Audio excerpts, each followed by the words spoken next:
1절부터 14절. 제가 먼저 하나님의 말씀을 받들어 읽겠습니다. 우리가 그들을 작별하고 배를 타고 바로 곳으로 가서 이튿날 로도에 이르러 거기서부터 바다라로 가서 베니게로 건너가는 배를 만나서 타고 가다가 구브로를 바라보고 이를 왼편에 두고 수리아로 항해하여 두로에서 상륙하니 거기서 배의 짐을 풀려 함이러라. 제자들을 찾아 거기서 이레를 머물더니 그 제자들이 성령의 감동으로 바울더러 예루살렘에 들어가지 말라 하더라. 이 여러 날을 지낸 후 우리가 떠나갈새 그들이 다 그 처자와 함께 성문 밖까지 전송하거늘 우리가 바닷가에서 무릎을 꿇어 기도하고 서로 작별한 후 우리는 배에 오르고 그들은 집으로 돌아가니라. 두로를 떠나 항해를 다 마치고 돌레마이에 이르러 형제들에게 안부를 묻고 그들과 함께 하루를 있다가 이튿날 떠나 가이사랴에 이르러 7 집사 중 하나인 전도자 빌립의 집에 들어가서 머무르니라. 그에게 딸 넷이 있으니 처녀로 예언하는 자라. 여러 날 머물러 있더니 아가보라 하는 한 선지자가 유대로부터 내려와 우리에게 와서 바울의 띠를 가져다가 자기 수족을 잡아 매고 말하기를 성령이 말씀하시되 예루살렘에서 유대인들이 이같이 이 띠 임자를 결박하여 이방인의 손에 넘겨주리라 하거늘 우리가 그 말을 듣고 그곳 사람들과 더불어 바울에게 예루살렘으로 올라가지 말라 권하니 바울이 대답하되 여러분이 어찌하여 울어 내 마음을 상하게 하느냐. 나는 주 예수의 이름을 위하여 결박당할 뿐 아니라 예루살렘에서 죽을 것도 각오하였노라 하니 그가 권함을 받지 아니하므로 우리가 주의 뜻대로 이루어지이다 하고 그쳤노라. 아멘.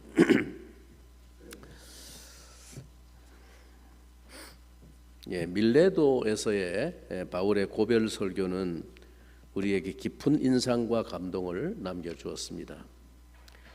무엇이 그토록 서로 경멸의 대상이었던 이 아시아의 이방인들과 이 유대인의 관계를 이처럼 끈끈한 눈물의 사랑을 나누도록 만들었을까요?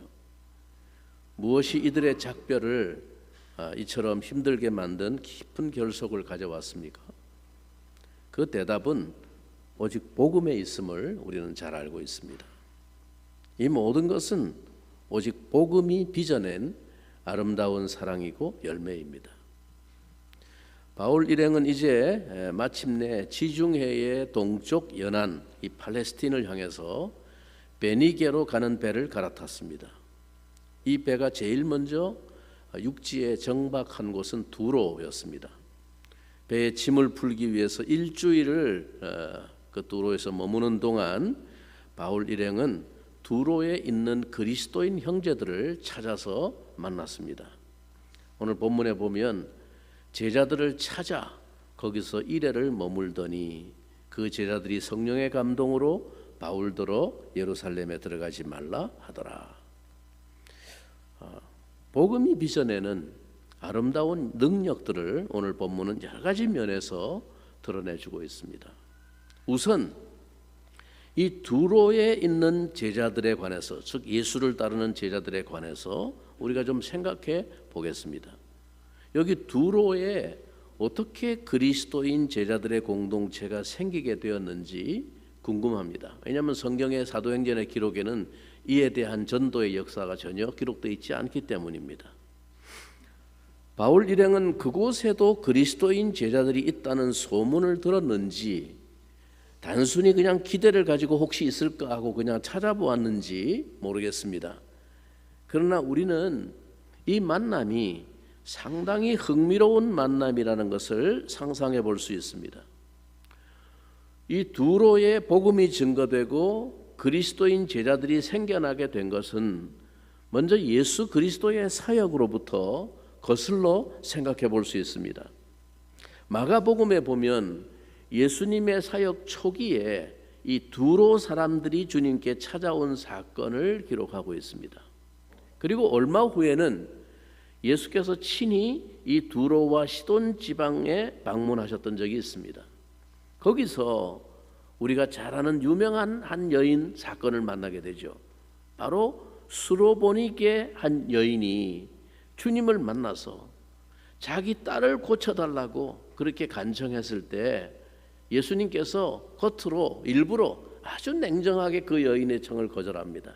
그렇죠? 주인의 아들의 음식을 개한테 던져주는 법이 없다. 아주 모욕적인 말을 했죠. 그때 그 여인이 한 말이 뭡니까? 예, 맞습니다. 지당한 말씀입니다. 그러나 개들도 주인의 상에서 떨어지는 부스러기는 먹습니다. 예, 그 부스러기라도 좋으니 은혜를 달라고 간청한 이 수로보니게 여인의 모습을 주님이 보시면서 이스라엘 가운데서도 이런 믿음을 내가 본 적이 없다 하면서 그 여인의 믿음을 칭찬하셨던 사건이 나옵니다. 아마 이 여인이 예수님을 믿고 여인으로 말미암아 그 가족들이나 주변 사람들에게 복음이 전해지는 통로가 되지 않았을까 우리가 추론해 볼 수 있습니다. 또 하나 우리가 추론해 볼 수 있는 것은 사도행전 11장 19절을 근거로 한 것입니다. 11장 19절에 보면 스데반의 일로 일어난 환란으로 말미암아 즉 예루살렘에 스데반 집사를 돌로 쳐 죽이는 이 바울을 중심으로 한 박해가 일어났을 때 그 환란으로 인해서 사람들이 예루살렘을 다 떠나고 흩어지게 됐습니다. 그 흩어진 자들이 베니게와 구브로와 안디옥까지 이르러 유대인에게만 말씀을 전하는데 라는 구절이 있습니다. 자, 스데반의 순교로 인해서 시작된 이 예루살렘의 박해를 피해서 흩어진 형제들 중에 일부가 베니게 지역에도 복음을 전했다라는 것이죠. 이 베니게는 페니키아 지역을 말합니다. 그런데 바로 이 페니키아 지역의 대표적인 도시가 두로와 시돈입니다. 이것이 이 두로의 그리스도인 공동체가 생겨난 보다 구체적인 근거가 되지 않았나 생각이 됩니다. 자, 이렇게 볼 때 지금 이 두로에서 바울 일행이 그리스도 제자들을 찾았다라고 하는 것은 참 흥미로운 일이 아닐 수 없습니다. 이 두로의 제자들은 바울에 관해서 들은 바가 있었을지 모릅니다. 자기들의 동료였던 스데반을 죽이는데 앞장섰던 사람이며 그의 열정적인 핍박의 칼날을 피해서 여기까지 피신한 사람들, 그 사람들의 입장에서 볼 때 이제 그 옛날 핍박의 선봉장이었던 사람이 자신들과 같은 복음의 믿음을 가진 주님의 제자가 되어 자신들을 찾아왔다고 하는 이 사실이 어떤 감회를 불러일으켰을까 궁금하지 않습니까? 오늘 본문은 이와 같은 대단히 흥미로운 만남들로 채워져 있습니다. 자, 이어져서 7절 이하에도 보면 이런 말씀이 나옵니다. 이제 두로를 떠나서 항해를 다 마치고 돌레마에 이르러 형제들에게 안부를 묻고 그들과 함께 하루를 있다가 8절에 이튿날 떠나 가이사랴에 이르러 7 집사 중 하나인 전도자 빌립의 집에 들어가서 머무르니라. 이들이 두로를 떠나 돌레마이를 거쳐 마침내 도착한 곳은 팔레스틴의 지중해 연안의 항구 도시인 가이사랴였습니다. 이곳은 이제 바울의 목적지인 예루살렘으로 올라가기 위한 관문이었습니다. 그런데 바울 일행이 이 가이사랴에서 유숙하기로 하고 들어간 집이 어디였습니까? 7 집사 중 하나인 전도자 빌립이라고 말합니다. 여기 7 집사 중 하나라는 이 소개는 참 특별한 의미를 암시하는 것 같습니다. 물론 이 말은 우리가 잘 아는 대로 예루살렘 교회에서 최초로 세워진 그 7 집사를 칭하는 표현입니다. 그렇다면 이것은 바울에게 있어서 아주 특별한 의미를 지울 수 없는 이름입니다. 자기 발 앞에서 돌을 맞아 죽어가면서 천사의 얼굴을 하고 죽어가면서도 자기를 위해 기도하던 그 사람, 그 스데반이 바로 그 7 집사 중에 한 사람이었음을 생각할 때 오늘 이 만남은 바울에게 어떤 감회를 가지게 했을까요? 또한 그 7 집사 중 하나인 빌립의 입장에서 이 만남은 어떠했을까요? 여러분, 이 만남은 우리가 성경에 나와 있는 기록이니까 다 은혜로운 얘기고 하나님 말씀이니까 그냥 그런가 보다 하고 아멘 하고 그냥 지나가지만, 여러분 입장을 바꿔놓고 현실에서 여러분이 당한 그 상황 속에서 이런 일이, 이런 만남이 이루어졌다고 생각하면 여러분 어떤 감정이 들겠습니까? 바로 그 원수 같은 핍박의 원흉인 그 사람이 자기를 찾아온 거예요. 인간적으로 볼 때 참 상상하기 어려운 일이었음에 틀림이 없습니다. 이것은 실로 20년 세월의 간격을 둔 만남이었습니다. 이 20년 세월이 지나는 동안 그들 사이에 도대체 어떤 일들이 일어났길래 오늘 이들의 이 만남이 가능한 것일까요? 여러분, 이 장면은 오늘 우리에게 주시는 하나님의 묵직한 감동의 교훈이 있습니다. 우리가 우리 인생의 길을 우리의 뜻대로 계획하고 모색하고 노력해서 살아가는 것 같지만 어느 한 걸음도 내 의지나 계획과 의도대로 진행되지 않는다는 것입니다. 우리 인생은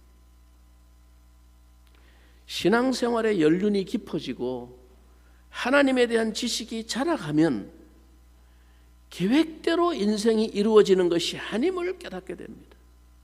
내 계획과 내 설계와 내 그림대로 내 인생의 길이 진행되지 않는다는 것을 우리가 알게 됩니다. 결국 하나님의 섬세한 경륜에 의해서 바울과 빌립의 이 20년 만의 만남이 아름답게 예비되었습니다.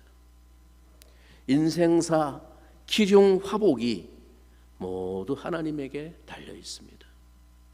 삶과 죽음을 포함한 인생 모든 것의 주권자가 하나님이십니다. 그리고 하나님은 우리 인생의 마지막을 늘 가장 선한 것으로 준비해 놓으십니다. 빌립과의 이런 만남을 바울은 알고 있었을까요? 빌립 또한 꿈에도 생각하지 못했을 것입니다. 그러나 하나님의 섭리 속에서 이제는 핍박자와 당하는 자가 아니라 같은 주님을 모신 복음의 전도자가 되어 만났습니다. 오직 복음의 능력이 이런 변화의 역사를 만들었습니다. 빌립은 그 핍박을 피해서 예루살렘을 떠난 후에 사마리아에 최초로 복음을 전한 전도자로, 또한 성령의 이끌림을 받아 에티오피아 내시에게 복음을 전함으로 주께서 본격적인 이방 선교의 문을 여시기 전에 그 하나님 나라의 여명을 보았던 사람으로, 그리고 유대 지역을 두루 다니며 복음을 전하는 전도자로 마침내 가이사랴에 정착하여 여전히 그의 이름은 전도자 빌립으로 불리고 있습니다. 그의 이 아름다운 헌신과 신앙은 그의 자녀들에게까지 전수되고 영향력을 미치고 있었음을 본문을 통해서 우리가 보게 됩니다. 여러분, 본문 9절 한번 주목해서 보겠습니다. 그에게 딸 넷이 있으니 처녀로 예언하는 자라. 그에게 4명의 딸이 있었는데 예언하는 자라고 소개되고 있습니다. 무슨 얘기입니까? 성령과 깊이 교통하며 하나님의 뜻을 분별하여 그 말씀을 증거하는 주님의 도구로 아름답게 쓰임받고 있었습니다. 우리는 이 짧은 한마디 빌립의 가정에 대한 소개를 통해서 그가 그 20년 세월 동안 어떻게 한결같이 믿음의 승리를 얻으며 신실한 복음의 종으로 살아왔는지를 충분히 짐작할 수 있습니다. 사랑하는 성도 여러분, 우리가 어떻게 믿음으로 살아오며 어떻게 우리 자신의 전생애를 주의 나라와 그의 복음을 위해 헌신해 왔는지에 대해서 훗날 우리의 자녀들에게서 그 열매가 증거될 수 있기를 바랍니다. 오늘날로 말하면 빌립은 목회자가 아니었습니다. 그는 집사였습니다. 말하자면 평신도였습니다. 그의 생업이, 직업이 무엇이었는지는 알 수 없지만 하여간 그는 무엇을 하며 사는 사람이었든지 간에 무엇을 위해 사는지는 분명한 사람이었습니다. 그는 오직 복음을 위해 사는 사람이었습니다. 오직 그의 나라와 그의 의를 구하며 사는 사람이었습니다. 그의 생업이, 직업이 무엇이었는지는 중요하지 않습니다. 그가 무엇을 위해 사는 사람이었는지가 그 인생의 결론으로 남을 뿐입니다. 가이사랴에서 그가 무슨 직업을 가지고 살았는지는 모르지만 하여간 그의 딸들은 하나같이 그 아버지의 삶을 통해 복음을 위해 사는 삶을 배웠습니다. 성도 여러분, 참으로 여러분의 가정에 이와 같은 축복이 있기를 주님의 이름으로 축원합니다. 여러분의 자녀들을 통해서 여러분이 가진 그 믿음의 비밀이 전수되고 계승되기를 바랍니다. 그것이 여러분의 기도 제목이 되기를 바랍니다. 오늘 우리 조장로님 대표 기도하시면서도 그 기도를 언급하셨습니다. 우리가 자녀들에게 물려주는 유산이 물질이 아니라 오직 이 복음의 영광스러운 믿음의 유산을 남겨줄 수 있도록 기도했습니다. 이 빌립과 바울의 만남은 참 흥미롭지 않습니까? 무엇이 이들의 만남을 이처럼 가능케 했습니까? 성도 여러분, 복음은 화평을 만들어내는 능력임을 믿습니까? 우리 안에 모든 담을 허무는 화해의 능력임을 여러분은 체험하고 있습니까? 원수되었던 자들을 둘로 하나를 만드시는 새로운 창조의 능력임을 믿습니까? 둘로 한 세 사람을 만들어 한 성령으로 말미암아 한 아버지 하나님께 나아가게 하는 능력임을 참으로 고백하십니까? 이것은 오늘 여러분의 삶을 통해서도 동일하게 증명되고 있습니까? 복음은 이런 능력이다. 오직 복음의 신앙 하나로 모든 개인적인 감정을 잠재우며 씻을 수 있는 사람들, 그들이 그리스도인이고 성령의 사람들입니다. 나를 그토록 괴롭혔던 사람, 나에게 지울 수 없는 상처를 남긴 사람, 가끔씩 생각하면 억울하고 분하여 혼자서 잠을 설치게 만드는 사람, 그러나 한순간에 그 모든 과거를 파묻어버리고 뜨거운 포옹을 하게 하는 그 능력은 어디에 있습니까? 오직 복음 안에 그 신비한 능력이 있음을 여러분은 체험하시고 있습니까? 그 사람이 복음의 사람이 되었다는 이 사실 하나만으로 모든 개인적인 상처를 씻어버릴 수 있는 사람들, 그들이 바로 이 복음의 능력이 어떤 것인지를 가장 효력 있게 증거하는 복음의 증인들입니다. 오늘 본문이 우리에게 주고 있는 도전 하나는 바로 여기에 있습니다. 아마 오늘 이들 사이에도 그리스도가 없었다면 절대로 그들은 서로 만나고 싶지 않은 사람들이었을 것입니다. 그러나 그리스도와 나누는 교제는 우리의 인간관계까지도 변화시키는 놀라운 능력을 지니고 있습니다. 여러분의 인격과 삶이 이 능력을 실제로 입증하는 복음의 열매로 가득 채워지기를 간절히 바랍니다. 이 능력이 당신의 인격과 삶에 나타나도록 간절히 기도하시기 바랍니다. 여러분이 참으로 이 거룩한 소원을 품으면 주께서 그 능력을 주실 줄 믿습니다. 여러분, 그런데 이들의 만남 그 자체만으로도 참 인간적으로 기대하기 어려운 충격이 있지만 그들의 만남은 그저 그런 선에서 악수하고 포옹하는 것으로 끝난 것이 아니었습니다. 먼저 두로에서 그 초면에 제자들과 보내었던 일주일간의 교제를 다시 한번 보십시오. 4절 말씀을 우리 다시 한번 되돌려 같이 읽어보겠습니다. 4절입니다. 제자들을 찾아 거기서 이래를 머물더니 그 제자들이 성령의 감동으로 바울더러 예루살렘에, 이 구절에 헬라어로 기록된 원문을 살펴보면 두로의 그리스도인 형제들은 처음 만나는 이 바울에게 성령의 감동으로 간곡히 권유했습니다. 예루살렘에 들어가지 말 것을 계속해서 이야기하였다라는 것이 원문의 표현입니다. 즉, 한번 지나가는 말로 던진 것이 아닙니다. 그거 가지 마세요, 뭐 이렇게 하고 끝난 게 아니에요. 일주일을 거기에 머무는 동안 계속해서 그들은 간곡하게 바울을 붙들고 성령께서 보여주신 어떤 예언을 가지고 간곡히 만류했다는 겁니다. 바울의 앞길에 어떤 위험한 일이 기다리고 있다는 것입니다. 성령께서 감동으로 그 위험에 대해서 알려주었습니다. 왜 그들은 지금 바울을 위해서 이토록 애타게 만류하고 있는 것입니까?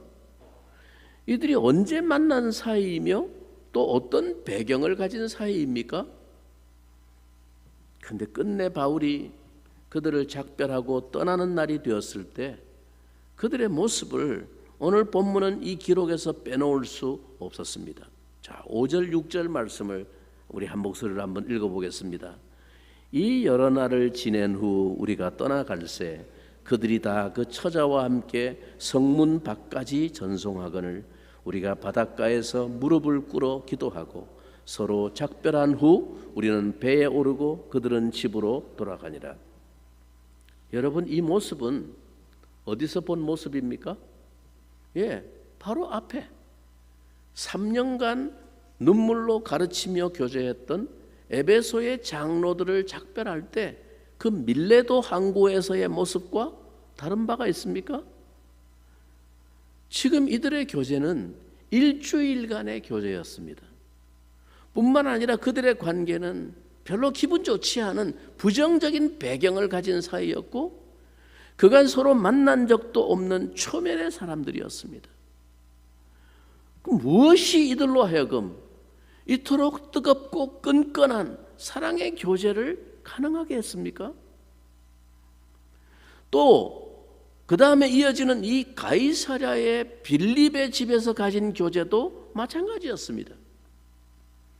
그들은 어떤 면에서는 직접적인 원수와도 같은 사이였습니다. 그러나 그들의 교제는 어쩌면 이토록 간절하고 절실한 사랑으로 불붙을 수 있었을까요?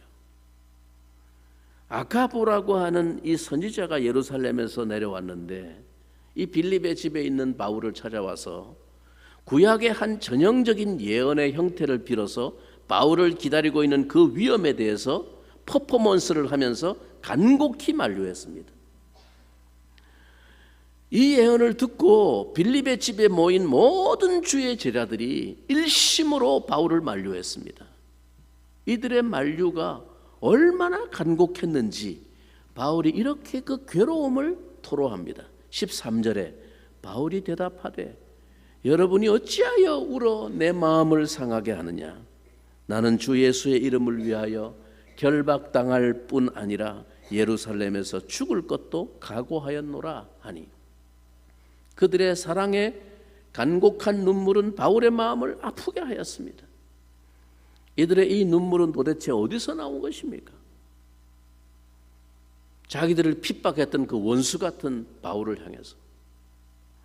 물론 우리는 이 두로와 가이사랴에서 거듭된 형제들의 이 예언이 잘못된 것이라고 볼 수 없습니다.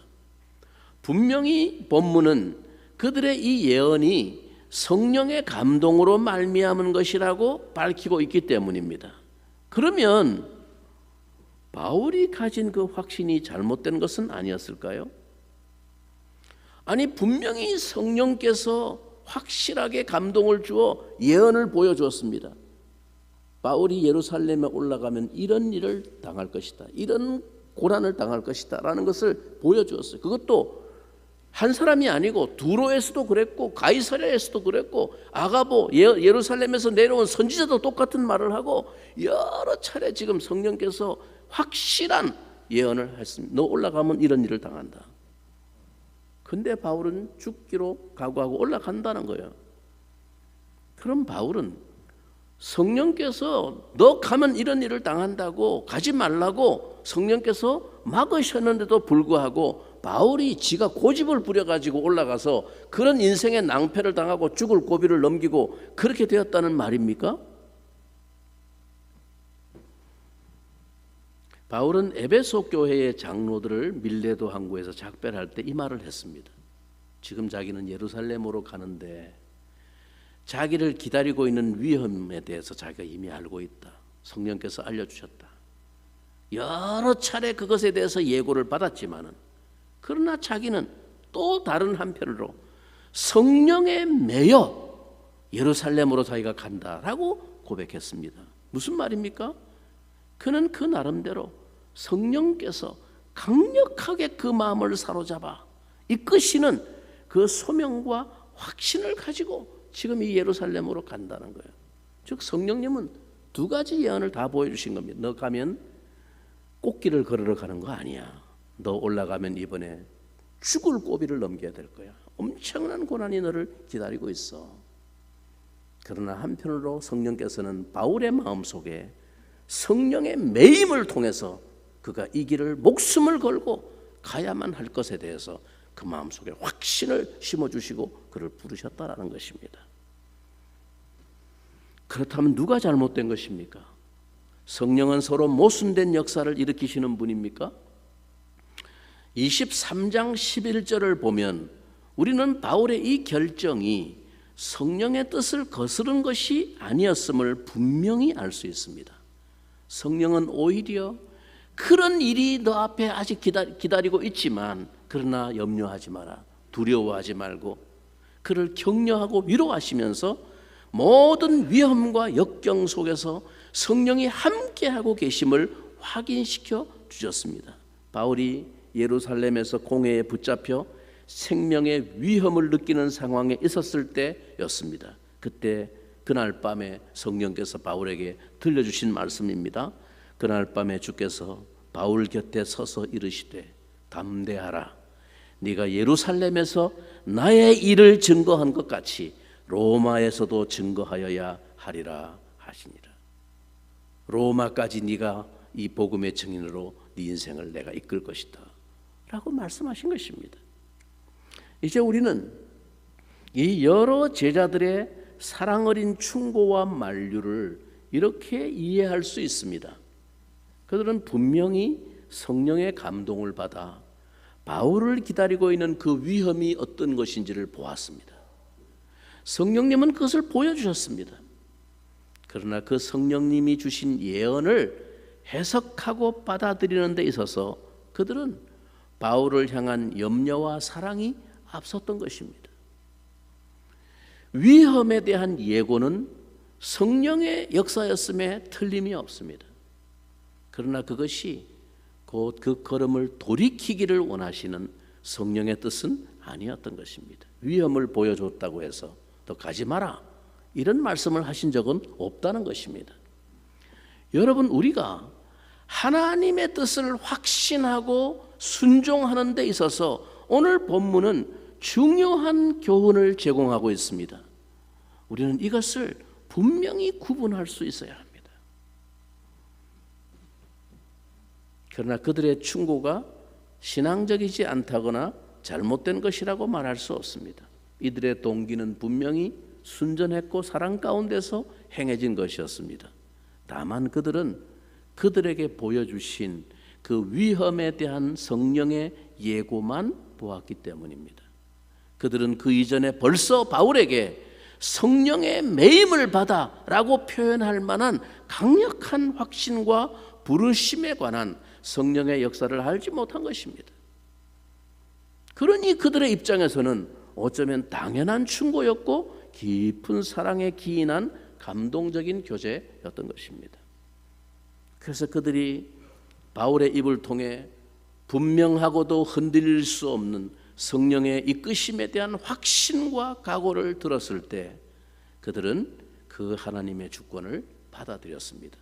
그래서 14절에 이런 결론을 내립니다. 다 같이 14절 같이 읽겠습니다.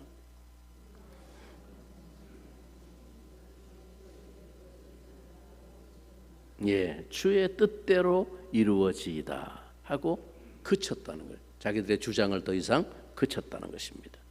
여러분, 하나님의 분명한 뜻이 알려졌을 때 그들은 자기들의 인간적인 만류를 그쳤습니다. 이것이 성령의 음성을 따르는 자들의 자세입니다. 하나님은 이 모든 것을 합력하여 당신의 뜻을 이루시는 분이십니다. 성령께서 혹 여러분에게 보여주시는 어떤 것이 있다 할지라도 그것을 통해서 어떻게 그러면 내가 하기를 원하시는지 그 결론을 내 생각으로 고집하고 주장하는 것은 영적인 교만입니다. 우리는 그 성령의 예고에 대해서 다른 지체들의 말을 들어야 하고 무엇보다도 명시된 하나님의 뜻과 말씀에 귀를 기울이고 순종해야 합니다.